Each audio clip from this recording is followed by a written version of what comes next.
अस्सलाम वालेकुम। आवाज़ आ रही है आप लोगों को?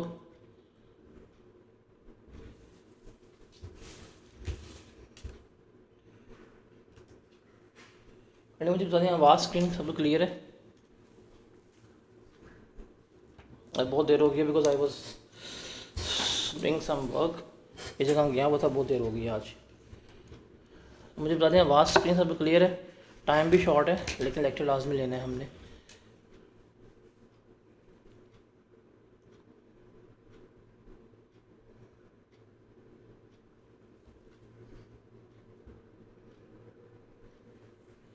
आवाज़ और स्क्रीन सब क्लियर है?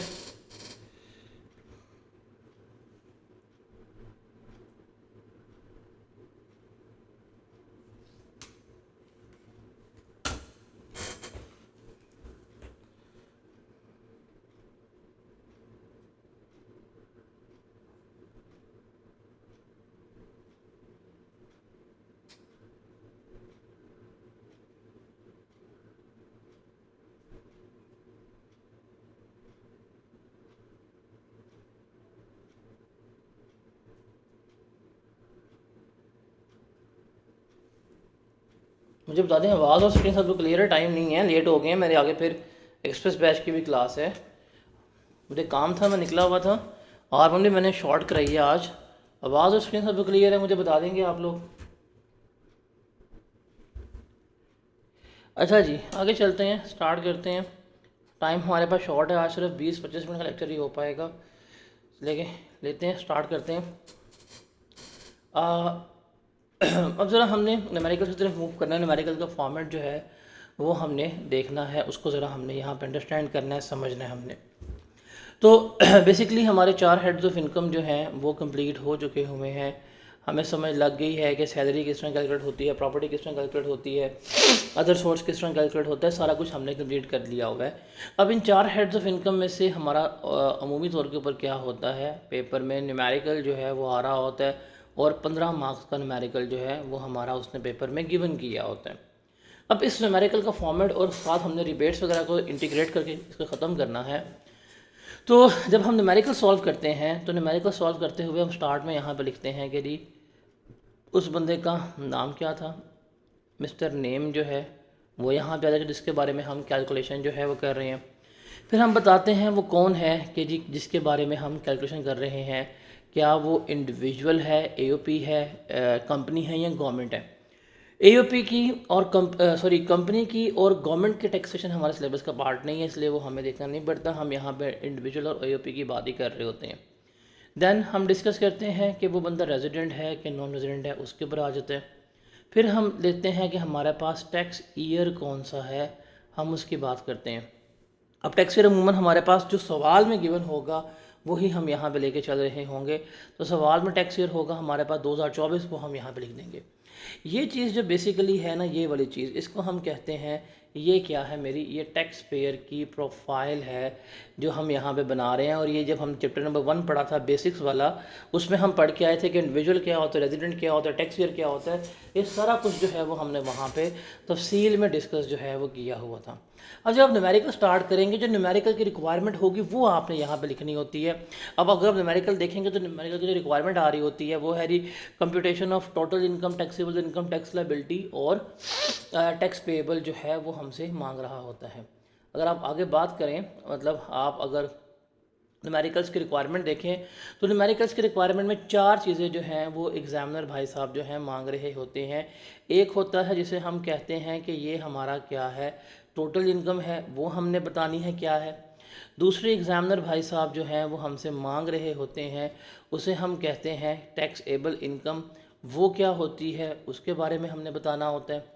तीसरा वो हमसे मांगता है कि बताएं टैक्स लायबिलिटी जो है वो क्या होती है, उसको फाइंड आउट करना है।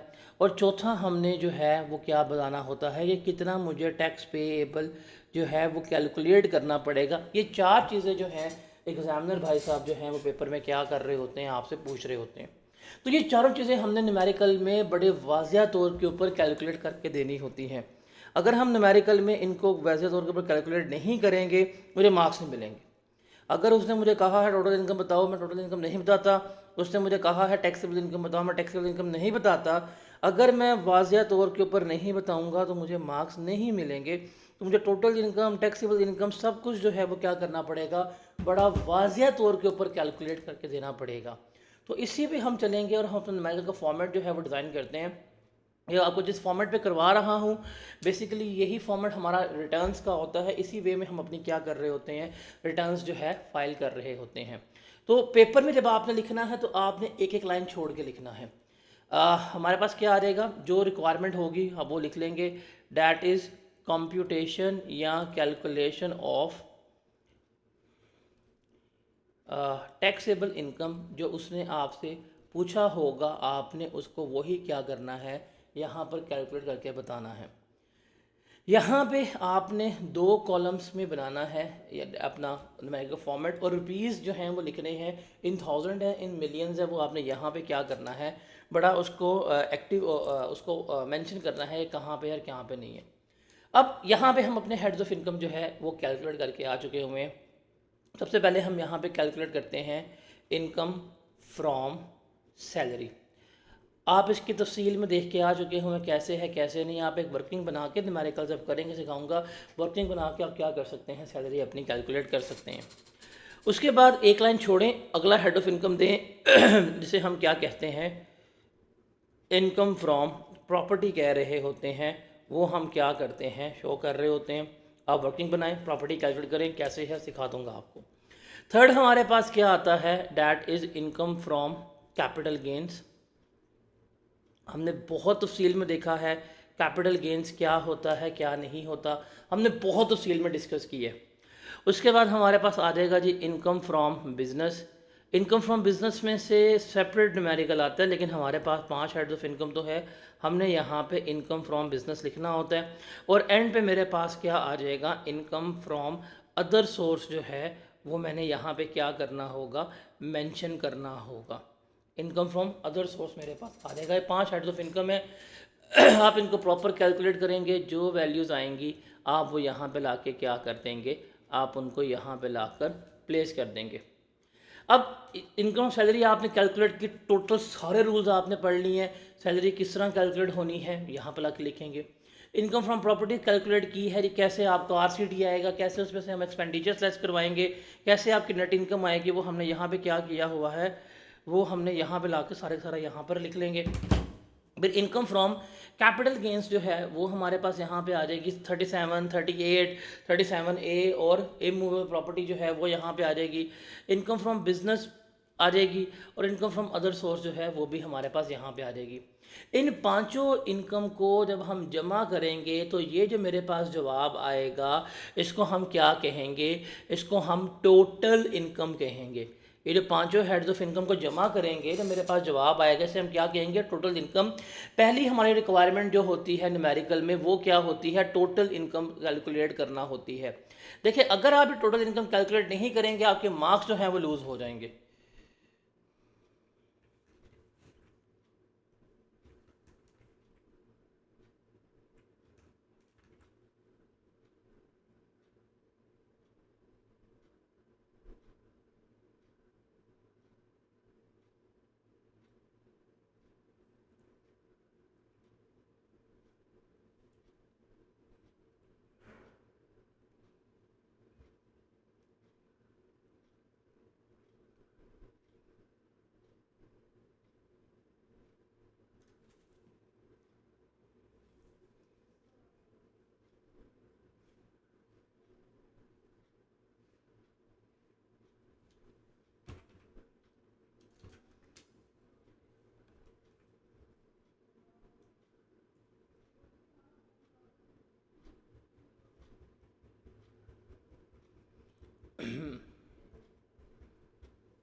जैसे देखें, ये सवाल है आपके पास सितंबर 2023 का। रिक्वायरमेंट क्या है? Under the provision of income tax ordinance 2001 and rules made thereunder. क्या करना है आपने? कैलकुलेट। उसने आपको यहाँ पे क्लियरली बता दिया है कि आपने करेक्ट हेड ऑफ इनकम में बताना है टोटल इनकम कितनी आई है, टैक्सेबल कितनी आई है, नेट टैक्स पेएबल या रिफंडेबल आपने बताना है। ये रिक्वायरमेंट में पूछ रहा है आपसे। आप इससे ऊपर चले जाएंगे, सवाल है आपके पास, डैट इज़ फ्रॉम स्प्रिंग 2023 का सवाल है। रिक्वायरमेंट है under the rules of under the provision of income tax order 2001 and rules made under. क्या बताएं जी? कंप्यूट टोटल इनकम कितनी है, टैक्सेबल इनकम कितनी है, टैक्स पेबल बाय या रिफंडेबल टू कितना है, ये हमने यहाँ पे कैलकुलेट करके इसको देना होता है।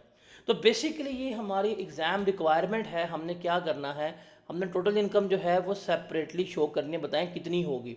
हमने टैक्सेबल इनकम बतानी है कितनी होगी। तो ये हमने सबसे पहले लिखना। अगर आप ये नहीं लिखेंगे आपके मार्क्स कट जाएंगे। फिर आप कहेंगे जी वो मैंने पेपर पूरा किया, सब कुछ लिखा था, फेल मैं क्यों हो गया हूँ? आप इसलिए फेल हुए कि बिकॉज आपने उसकी रिक्वायरमेंट की कंप्लायंस नहीं की थी।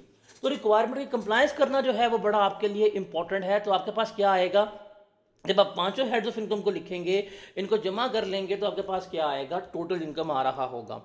अब टोटल इनकम क्या होती है? इसे कह सकते हैं sum of all heads of income. ये क्या होगी? हमारे टोटल इनकम कहला रही होती है। और हमने जब चैप्टर 1 पढ़ रहे थे, चैप्टर 1 में हमने ये टोटल इनकम के बारे में पढ़ा भी था कि टोटल इनकम क्या होती है। Sum of all heads of income is considered to be uh हमारा टोटल इनकम कहला रही होती है। अब इस टोटल इनकम की जब हम बात करते हैं, इसमें सारी इनकम शामिल है। इसमें हमारी नॉर्मल टैक्स रजीम की जो एनटीआर की इनकम है वो भी इसका पार्ट बनेगी। एफटीआर की इनकम जो है वो भी इसमें शो हो रही है। जो सेपरेट ब्लॉक ऑफ आइटम में हम लेके गए हैं वो भी, इवन एग्जेम्प्ट इनकम जो है वो भी हमने बीच में क्या की होती हैं? ऐड की होती हैं। बिकॉज सवाल है कि टोटल इनकम कितने कमाए हैं, कुल पैसे कितने कमाए हैं, तो सारी आपने यहाँ पे बतानी है। अब सैलरी में हम पढ़ के आ चुके हुए हैं, जो गोल्डन हैंडशेक है उसको हम सेपरेट ब्लॉक का पार्ट बना सकते हैं। आप लिखेंगे, टोटल में शो करेंगे। कैपिटल गेन में हमें पता है कि जो हमारे पास सिक्योरिटीज़ हैं अंडर सेक्शन 37A हो गया, और हमारे पास जो इमूवेबल प्रॉपर्टी हो गई, वो किसका पार्ट बनता है? सेपरेट ब्लॉक का पार्ट बनता है। फिर अदर सोर्स में हम एफटीआर के आइटम्स जो हैं वो सारी पढ़ के आ चुके हैं, डिविडेंड वगैरह वो हम सारी यहाँ पे लिख रहे होते हैं। तो जब हम टोटल इनकम शो करेंगे, टोटल का मतलब कुल इनकम है, सारी इनकम हमने यहाँ पे बतानी है कि एनटीआर वाली कितनी है, एफटीआर वाली कितनी है, सेपरेट ब्लॉक कितनी है, एग्जाम कितनी है, ये सारी इनकम ये सारी इनकम हमने क्या करनी है? यहाँ पे शो करनी है। तो पहली रिक्वायरमेंट क्या है? टोटल इनकम हमने यहाँ पर शो करनी है। अब टोटल इनकम के बाद नेक्स्ट इनकम हमने क्या निकालनी होती है? Taxable income. अब टोटल इनकम से टैक्सेबल इनकम कैसे निकालते हैं? रिमेंबर ये चीज़ याद रखनी है कि हम अपनी क्या कैलकुलेट करेंगे? हम अपनी कैलकुलेट करेंगे कि भाईजान बताएं टोटल इनकम कितनी है। टोटल इनकम आई, इसमें से हम लेस करवा देंगे डिडक्टेबल अलाउंसेस। क्या लेस करवा देंगे? Deductible allowances. तो डिडक्टेबल अलाउंसेस लेस करवाने के बाद जो मेरी इनकम आएगी, इसे मैं क्या कह रहा हूँगा? ये मेरी टैक्सेबल इनकम कहला रही होगी। ये मेरी क्या कहलाएगी? ये मेरी टैक्सेबल इनकम कहला रही होगी। तो टोटल इनकम हमने निकाल ली है, टैक्सेबल इनकम पे हमने जाना है, तो हमें क्या लेस करवाना पड़ेगा? Deductible allowances. अब डिडक्टेबल अलाउंसेस क्या होते हैं? ये वो एक्सपेंडिचर्स होते हैं जो हमारी इनकम को रिड्यूस कर रहे हैं। अब एक चीज़ है, मैंने क्लेम किया, उससे मेरी इनकम कम हुई, इनकम कम होगा, मेरा टैक्स भी क्या होगा? कम हो रहा होगा। तो ये मेरे क्या कहलाते हैं? डिडक्टेबल अलाउंसेस जो हैं कहला रहे होते हैं। अब डिडक्टेबल अलाउंसेस को लेस करवाने के लिए हमें सबसे पहले क्या करना पड़ेगा? हमें इसमें से लेस करवानी पड़ेगी सेपरेट ब्लॉक की इनकम, और एफटीआर की इनकम जो है वो हमें लेस करवानी पड़ेगी। तो जो इस टोटल इनकम में सेपरेट ब्लॉक की इनकम शामिल होगी, एफटीआर की इनकम होगी, वो हमें लेस करवानी पड़ेगी। मतलब अगर मैं गोल्डन हैंडशेक को सेपरेट ब्लॉक ऑफ इनकम का पार्ट बना रहा हूँ, जितना भी गोल्डन हैंडशेक होगा वो मैं यहाँ पे लेस करवाऊँगा। अगर आप कहते हैं कि मेरे पास 37A सिक्योरिटीज़ आई थी, या मेरे पास इमूवेबल प्रॉपर्टी जो है वो उसके ऊपर गेन आया था, ये सारा सेपरेट ब्लॉक का पार्ट बनता है, मैं वो क्या करूँगा? यहाँ पे लेस करवाऊँगा। अगर मैंने ऊपर डिविडेंड जो है, प्रॉफिट ऑन डेट जो है वो ऐड किया हुआ था, वो भी मैं इसमें से क्या करवाऊँगा? लेस करवाऊँगा। अगर मैंने ऊपर अपनी एग्रीकल्चर इनकम शो की हुई थी, अब एग्रीकल्चर इनकम एग्जेम्प्ट होती है, उसके ऊपर टैक्स नहीं लगता, लेकिन टोटल इनकम में तो बताना है कि भाई मैंने ये पैसे कमाए हैं, वो भी क्या करूँगा? मैं लेस करवाऊँगा। तो ये सारा लेस करवाने के बाद जो मेरे पास जवाब आएगा, इसको हम क्या कहेंगे? ये मेरी टैक्स ये मेरी कहलाएगी टोटल इनकम अंडर एनटीआर। ये मेरी क्या कहलाएगी? टोटल इनकम अंडर एनटीआर, कि ये वो इनकम है जो नॉर्मल टैक्स रजीम का पार्ट बनती है। और हम पढ़ के आ चुके हुए हैं क्लियरली, जब मैं आपको सेपरेट ब्लॉक पढ़ा रहा था बताया था कि सेपरेट ब्लॉक के आइटम से कभी भी डिडक्टेबल अलाउंसेस लेस नहीं हो सकते। एफटीआर के बारे में हम क्लियरली पढ़ के आ चुके हुए हैं कि एफटीआर के आइटम से कभी भी जो हैं डिडक्टेबल अलाउंसेस लेस नहीं हो सकते। तो डिडक्टेबल अलाउंसेस कहाँ से लेस होते हैं? डिडक्टेबल अलाउंसेस हमारे हमेशा एनटीआर की इनकम से लेस होते हैं। तो ये मेरे पास आ गई है टोटल इनकम अंडर एनटीआर। अब जब टोटल इनकम अंडर एनटीआर आ जाएगी, इसमें से मैंने क्या करवाने हैं? इसमें से मैंने डिडक्टेबल अलाउंसेस जो हैं वो लेस करवाने हैं। तो डिडक्टेबल अलाउंसेस क्या होते हैं? ये वो एक्सपेंसेस हैं जो हम अपनी इनकम में से लेस करवा रहे होते हैं। अब हमारे सिलेबस में सिर्फ 3 जो हैं वो आपने याद रखने हैं। एक नंबर 1 पे आपके पास आ जाएगी ज़कात, और ये ज़कात अंडर ज़कात एंड उशर ऑर्डिनेंस है वो वाले। ये नहीं कि दोस्तों को ज़कात पे कर दी, रिलेटिव्स को ज़कात पे कर दी, वो नहीं। जो ज़कात अंडर उशर ऑर्डिनेंस पे की जाएगी, जितनी भी हम ज़कात पे करेंगे वो हमने यहाँ पे क्या करवा देनी है? लेस करवा देनी है। ज़कात आपके डिविडेंड से लेस हुई है, ज़कात आपके प्रॉफिट डेट से लेस हुई है, ज़कात बैंक ने काट ली है, जितनी ज़कात पे करेंगे यहाँ पे आप आके यहाँ पे क्या करवा रहे होंगे? लेस करवा रहे होंगे। रिमेंबर, अगर आपका बिजनेस है, आपका बिजनेस कोई ज़कात पे करता है और बिजनेस वाले कहना मैं ज़कात को अपना एक्सपेंस के तौर पे क्लेम करना चाहता हूँ, ज़कात कभी भी एक्सपेंस क्लेम नहीं हो सकती। ज़कात इस टोटल इनकम में से आके एज अ डिडक्टेबल अलाउंस के तौर पर क्या हो रही होगी? लेस हो रही होगी। उसके अलावा कंट्रीब्यूशन हम करेंगे वर्कर वेलफेयर फंड के ऊपर या वर्कर प्रॉफिट पार्टिसिपेशन फंड के ऊपर। जितने भी हमने कंट्रीब्यूशन की होगी वो भी हम इसमें से क्या करवाएंगे? लेस करवा रहे होंगे। और थर्ड यहाँ पे आ जाएगा कि जी ये आ जाएगा allowance for educational expenses. Allowance for educational expenses, कि जो हम अपने बच्चों को पढ़ा रहे हैं, उनकी तालीम के ऊपर अखराजात कर रहे हैं, उसके ऊपर जो खर्चे वगैरह होंगे वो भी हम लेस करवाएंगे। कैसे लेस करवाएंगे? रूल्स देखते हैं। तो इस टोटल इनकम में से अगर इनमें से कोई हमने ज़कात पे की है, वर्कर वेलफेयर फंड पे कंट्रीब्यूशन की है, या एजुकेशनल एक्सपेंसेस कोई अलाउंस वगैरह पे किया है, वो लेस करवाएंगे। वो लेस करवाने के बाद जो ये मेरी इनकम आएगी, इसे मैं क्या कहूँगा? ये मेरी टैक्सेबल इनकम जो है वो कहला रही होगी। इसे हम क्या कहेंगे? ये मेरी कौन सी इनकम है? ये मेरी टैक्सेबल इनकम कंसीडर हो रही होगी। तो न्यूमेरिकल की रिक्वायरमेंट है। न्यूमेरिकल की रिक्वायरमेंट क्या है कि बताएं टोटल इनकम क्या है, हम बताएंगे। रिक्वायरमेंट होगी बताएं टैक्सेबल इनकम क्या है, वो भी हमने क्या करनी होगी? बतानी होगी। तो ये टोटल इनकम है, आपको क्लियरली बताना पड़ेगा कि this is the total income which means sum of all heads of income. इसमें एनटीआर की, एफटीआर की, सेपरेट ब्लॉक की सारी इनकम शामिल होंगी। जब हमने टैक्सेबल इनकम निकालनी है तो उसमें से जब टोटल इनकम में से डिडक्टेबल अलाउंसेस लेस करवा देंगे तो ये आपकी आ जाएगी टैक्सेबल इनकम अंडर एनटीआर। तो ये दो चीज़ें शो करनी है। अगर आपने नहीं किया तो आपके मार्क्स जो हैं वो कट जाएंगे। तो सबसे पहले हम क्या करते हैं? सबसे पहले हम अपनी इनकम की कैलकुलेशन जो है वो कर रहे होते हैं, जिस तरह हमने यहाँ पे की है। Is that clear?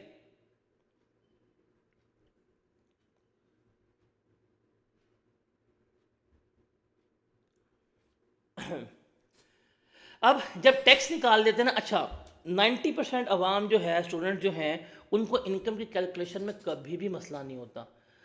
उनको मसला आता है टैक्सेशन में, कि जब उन्होंने टैक्स निकालना होता है तो टैक्सेशन जो है बेसिकली ये प्रॉब्लमेटिक है बच्चों के लिए। यहाँ पे वो सफ़र करते हैं।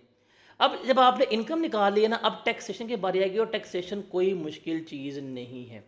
देखिए, सबसे पहले आपने डिटर्मिन करना है कि वो बंदा जिसके टैक्सेशन कर रहे हैं, क्या वो बंदा सैलरीड है या वो बंदा नवाज शरीफ है, मतलब नॉन सैलरीड है, NS4। ये आपने डिटर्मिन करना है। इसका क्राइटेरिया क्या है डिटर्मिन करने का? ये आपको सैलरी पढ़ाते हुए बताया था कि आपके पास जो ये इनकम फ्रॉम सैलरी आई होगी, आपने ये वाली अमाउंट पकड़नी है, इसको जाके डिवाइड करना है टैक्सेबल इनकम के ऊपर। मतलब टोटल सैलरी को आप डिवाइड किस पे करेंगे? टैक्सेबल इनकम के ऊपर। जब आपने ये डिटर्मिन करना है कि बंदा आपका सैलरीड है या नॉन सैलरीड है, रूल क्या होगा, असूल क्या होगा हमारे पास, कि हमने देखना है कि भाईजान टोटल सैलरी उस बंदे की, उसको डिवाइड कर देना है आपने टोटल टैक्सेबल इनकम के ऊपर। किसके ऊपर? टोटल टैक्सेबल इनकम के ऊपर। मल्टीप्लाई करना है हमने 100 से। अगर आंसर 75% या उससे ज़्यादा आया तो हम कहेंगे मुबारक हो, सैलरीड है। और अगर हमने इसको सॉल्व किया और आंसर 75% से कम आया तो हम कहेंगे अफसोस की बात है, ये क्या है, नॉन सैलरीड है। तो ये हमने डिटर्मिन करना है। अगर पेपर में आपको कैसे फैसला करना है, अब बाइक कैब हॉल में गए हैं, पेपर पकड़ा है, पेपर पे बिल्कुल आपने आखिरी पेज पे आ जाना। अगर आखिरी पेज पे सिर्फ सैलरीड के रेट गिवन है, इसका मतलब पूरे पेपर में सैलरीड नॉन सैलरीड की कोई क्लासेस वगैरह नहीं है, सिर्फ सैलरीड ही है। लेकिन अगर पेपर में सैलरीड के रेट भी गिवन है, नॉन सैलरीड के रेट भी गिवन है, देन आपको क्या करना पड़ेगा, दोनों सैलरीड और नॉन सैलरीड जो है वो आपको कैलकुलेट करने पड़ेंगे। तो इस तरह आप क्या करेंगे, कैलकुलेट करेंगे। अब आपको लग गया पता कि सैलरीड है, आपको लग गया पता नॉन सैलरीड है, उसकी बेसिस पे क्या करेंगे, आप अपना रेट जो है वो लगा रहे होंगे। अब आप रेट लगाएंगे, जो भी आपके पास रेट आएगा, सॉरी जो भी आपके पास अमाउंट होगी, आप वो अमाउंट पकड़ेंगे और उसको रेलेवेंट स्लैब रेट में जाके अप्लाई करेंगे।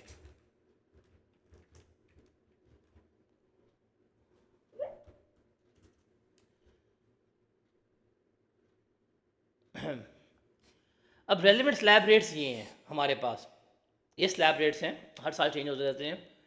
ये सैलरीड के स्लैब्स हैं, ये नॉन सैलरीड के हैं।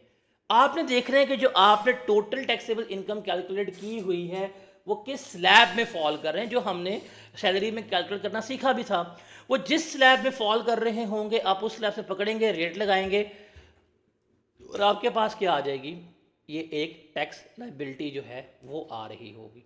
डन, ये है जी, आपके पास टैक्स आ गया, स्लैब से रेट लगा के। अब कहानी यहाँ पे शुरू होगी आपके पास।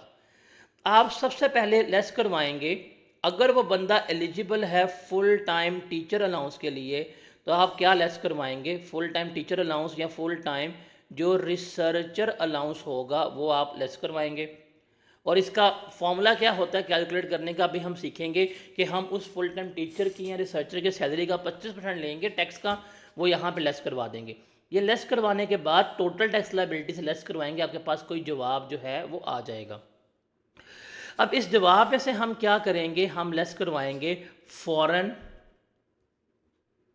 Tax credit. अगर आपकी फॉरेन इनकम पाकिस्तान में टैक्सेबल है, आप डिक्लेयर करते हैं, तो आपको क्या मिलेगा, फॉरेन टैक्स क्रेडिट जो है वो मिल रहा होगा।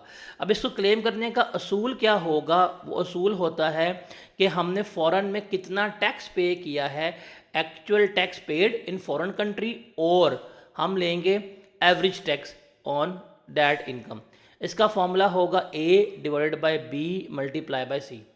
ए क्या होगा, A is the tax liability after full time teacher allowance, B जो है टैक्सेबल इनकम, और सी होगा हमारे पास दैट इज़ फॉरेन इनकम। अभी जब हम रूल पढ़ेंगे हम इसमें आएंगे। तो जो इन दोनों में से लोअर अमाउंट होगी वो हम क्या करवाएंगे, इस टैक्स लायबिलिटी में से लेस करवा देंगे। ये टैक्स लायबिलिटी में से लेस करवाने के बाद मेरे पास क्या होगा, मेरे पास टैक्स लायबिलिटी आ जाएगी आफ्टर फॉरेन टैक्स क्रेडिट। तो सबसे पहले क्या से लेस करवाएंगे, हम फुल टाइम टीचर अलाउंस। अब ये हम क्या लेस करवा रहे हैं, बेसिकली हम यहाँ पे टैक्स क्रेडिट्स लेस करवा रहे हैं, या जिन्हें टैक्स रिबेट्स कहते हैं वो लेस करवा रहे हैं। टैक्स क्रेडिट्स या टैक्स रिबेट्स क्या होते हैं, ये वो एक्सपेंसेस हैं जो हमने किए हैं, या ये वो चीज़ें हैं जो हमने इनकर की हैं। अब इसकी वजह से मेरी टैक्स लायबिलिटी रिड्यूस हो रही है, तो वो तमाम चीज़ें जो मेरी टैक्स लायबिलिटी को रिड्यूस कर रही हैं उन्हें हम क्या कहते हैं, उन्हें हम टैक्स क्रेडिट जो है वो कह रहे होते हैं। वो तमाम चीज़ें जिनसे मेरी टैक्स लायबिलिटी रिड्यूस हो रही होती है उसे हम क्या कहते हैं, टैक्स क्रेडिट्स वगैरह जो हैं वो कह रहे होते हैं। तो डिडक्टेबल अलाउंसेस क्या होते हैं, डिडक्टेबल अलाउंसेस वो हैं जो हमारी इनकम को कम करते हैं। टैक्स क्रेडिट्स क्या होते हैं, जो हमारी टैक्स लायबिलिटी को कम कर रहे होते हैं। तो इसके बाद हम यहाँ पे लेस करवाएंगे, जो हमारे एवरेज रिलीफ्स होंगे वो दो आएंगे, जिसके ऊपर हमने यहाँ पे लेस करवाना होगा। ये भी हमारे रिबेट ऑन डोनेशन है। हम पढ़ के थे जब हमने वो बेसिक्स चैप्टर पढ़ा था कि अगर आप डोनेशन करते हैं गवर्नमेंट आपको रिबेट देती है, आप डोनेशन करते हैं गवर्नमेंट आपको टैक्स क्रेडिट देती है। वो जो हम वहाँ पढ़ के आए थे ना, वो यहाँ पे सीख रहे हैं कि वो किस तरह से दे रही होती है। अब इसमें जब अगर आपने कोई डोनेशन वगैरह की है गवर्नमेंट के अप्रूव्ड इदारों के ऊपर, तो आपको क्या मिलेगा, रिबेट ऑन डोनेशन मिलेगा। जितनी डोनेशन की अमाउंट की होगी उस पर क्या मिलेगा, आपको रिबेट मिलेगा, कैलकुलेट करके एवरेज के फॉर्मूला से वही फॉर्मूला होगा हमारे पास A divided by B multiply by C। बस यहाँ पे A जो है टैक्स लायबिलिटी हम ये वाली इस्तेमाल कर रहे होंगे, जो जवाब आएगा वो हम लेस करवाएंगे। फिर हमारे पास आ जाएगा rebate on contribution to approve pension fund. अगर मैं कोई अप्रूव पेंशन फंड में कंट्रीब्यूशन वगैरह कर रहा हूँ, उसके ऊपर भी हम क्या करेंगे, ये रिबेट जो है इसी फॉर्मूला के मुताबिक कैलकुलेट करेंगे और यहाँ पे लाके हम लेस करवा रहे होंगे। उसके अलावा जो मेरे पास पॉइंट ऑफ सेल मशीन्स अगर मैंने ली हैं, तो पॉइंट ऑफ सेल मशीन के ऊपर भी रिबेट जो है वो मैं लेस करवाऊँगा, और ये रिसेंट बिजनेस में आया भी है, ये इंपॉर्टेंट भी है। तो इस टैक्स लायबिलिटी में से अगर मैंने कोई डोनेशन की है, रिबेट मिलेगा, मैं लेस करवा दूंगा। अगर मैंने अप्रूव पेंशन फंड में कोई कंट्रीब्यूशन की है, उसका रिबेट मिलेगा, लेस करवा दूंगा। अगर मैं अपने कारोबार में कोई पॉइंट ऑफ सेल मशीन लेके आया हूँ तो उसका रिबेट मिलेगा, मैं वो भी लेस करवा दूंगा। ये लेस करवाने के बाद मेरे पास आ जाएगी, ये मेरे पास कहलाएगी कि ये मेरी टैक्स लायबिलिटी है आफ्टर रिबेट्स। ये मेरी क्या है, टैक्स लायबिलिटी आफ्टर क्रेडिट्स या आफ्टर रिबेट्स जो है वो कंसिडर हो रही होगी। जब हम after rebates tax liability calculate कर देंगे तो हम इसके बाद इसके अंदर ऐड करेंगे टैक्स ऑन एफटीआर और सेपरेट ब्लॉक इनकम। बिकॉज जब एफटीआर की मुझे इनकम मिली थी तो मैंने उसके ऊपर टैक्स जो है वो पे किया हुआ था, वो भी मैं इसमें क्या करूँगा, ऐड कर दूँगा। सेपरेट ब्लॉक की इनकम का टैक्स जो है मैं वो भी इसमें ऐड कर दूँगा। तो ये ऐड करने के बाद मेरे पास जो टैक्स लायबिलिटी आएगी, इसे हम कहते हैं कि ये मेरी क्या कहलाती है, टोटल टैक्स लायबिलिटी। ये मेरी क्या कहलाती है, टोटल टैक्स लायबिलिटी। ये है टोटल टैक्स लायबिलिटी कि जी ये इनकम थी, इनकम के ऊपर रेट लगाया, ये सारे रिबेट्स जो हैं वो लेस करवाए, उसके बाद एफटीआर का टैक्स भी ऐड किया, सेपरेट ब्लॉक का टैक्स भी ऐड किया। अब यहाँ पे अगर आपको याद हो, जब हम एफटीआर के बारे में पढ़े थे, क्लियरली बताया था कि एफबीआर की टैक्स में से कोई किसी किस्म का रिबेट लेस नहीं हो सकता, इसलिए तमाम ये रिबेट्स हमने एनटीआर के टैक्स में से लेस करवाए हैं, एफटीआर में से लेस नहीं करवाए। तो ये आ जाएगी टोटल टैक्स लायबिलिटी। जब ये टोटल टैक्स लायबिलिटी आ जाएगी, इसमें से हम लेस करवाएंगे जो मेरे तमाम एडवांस टैक्सेस वगैरह जो हैं, जो मैं ऑलरेडी पे कर चुका हूँ, मतलब जितने भी विद होल्डिंग टैक्सेस होंगे, सैलरी पे, dividend pay, profit on date पे, प्रॉपर्टी पे, वो सारे जो हैं वो मैं इसमें से क्या करवा दूंगा, लेस करवा दूंगा। मेरे पास फिर से लायबिलिटी आ जाएगी। इसके बाद अगर मैंने कोई फ़ाइन वगैरह पे करना है, कोई पेनल्टी वगैरह पे करनी है जो मुझे हुकूमत ने डाल दी है, कोई डिफ़ॉल्ट सरचार्ज, कोई पेनल्टी वगैरह, वो इसमें ऐड की जाएगी। अगर मैंने कोई माजी में टैक्स क्रेडिट लिया था और मैंने उसकी कंप्लाइंस नहीं की, वो मुझे जो माजी में उन्होंने टैक्स रिबेट दिया था वो भी मेरा क्या हो जाएगा, रिवर्स हो जाएगा। तो रिवर्सल ऑफ टैक्स क्रेडिट जो मैंने प्रीवियसली अपनी टैक्स कम किया था, इस दफ़ा इसमें ऐड कर दूंगा, और एट द एंड मेरे पास जो आएगा ये मेरा होगा टैक्स पेएबल विद रिटर्न। ये मैंने क्या करना होगा, मैंने इस तरह से गवर्नमेंट को अपना टैक्स जो है वो पे करना होगा। तो बेसिकली ये सारी कहानी है टैक्स की, जहाँ पे मेजॉरिटी बच्चा जो है सफ़र कर रहा होता है। तो कहानी में जब हमारा जो आता है रिक्वायरमेंट, टोटल इनकम बताओ, टैक्सेबल इनकम बताओ, टैक्स लायबिलिटी बताओ, टैक्स पेएबल बताओ, तो हम न्यूमेरिकल इस तरह ही शुरू करेंगे। पहले हम बताएंगे टोटल इनकम कैसे है, तमाम हेड्स ऑफ इनकम को जमा करेंगे, सारा हमने सीख लिया हुआ है, उसमें एनटीआर, एफटीआर, सेपरेट ब्लॉक सारी इनकम आ जाएंगी। तो मेरे पास आ जाएगी टोटल इनकम। फिर इस टोटल इनकम में से एफटीआर की, सेपरेट ब्लॉक की इनकम जो है वो मैंने लेस करवा देनी है, तो मेरे पास आ जाएगी टैक्सेबल इनकम अंडर एनटीआर। इस टैक्सेबल इनकम अंडर एनटीआर में से मैंने क्या लेस करवाना है, डिडक्टेबल अलाउंसेस लेस करवाने, जिसमें ज़कात, वर्कर वेलफेयर फंड और अलाउंसेस फॉर एजुकेशनल एक्सपेंसेस होंगे, ये मैं लेस करवाऊंगा। तो मेरे पास क्या आ जाएगी, टैक्सेबल इनकम आ जाएगी। तो टोटल इनकम शो करने के नंबर हैं, टैक्सेबल इनकम शो करने के नंबर हैं। आप कभी जाके मार्केट स्कीम देखेंगे, बाकायदा उसने बताया हुआ है कि नंबर है। जब आपने इनकम निकाल ली, अब आपने क्या करनी है, टैक्सेशन। तो आपको डिटर्मिन करना पड़ेगा कि वो बंदा सैलरीड है कि वो बंदा नॉन सैलरीड है। तो उसका फैसला कैसे होगा, आप रेट पकड़ेंगे, रेट पकड़ने के बाद आप जो रेलिवेंट स्लैब में फॉल कर रहे हैं आप उस पर क्या करेंगे, मल्टीप्लाई करेंगे, और मल्टीप्लाई करके क्या करेंगे, आपके पास टैक्स आ जाएगा। उसमें से तमाम अलाउंसेस वगैरह ये लेस करवाएंगे, एफटीआर का टैक्स इसमें ऐड करेंगे, फाइन पेनल्टी ऐड करेंगे, टैक्स पेएबल विद रिटर्न आपका आ जाएगा। Is that clear?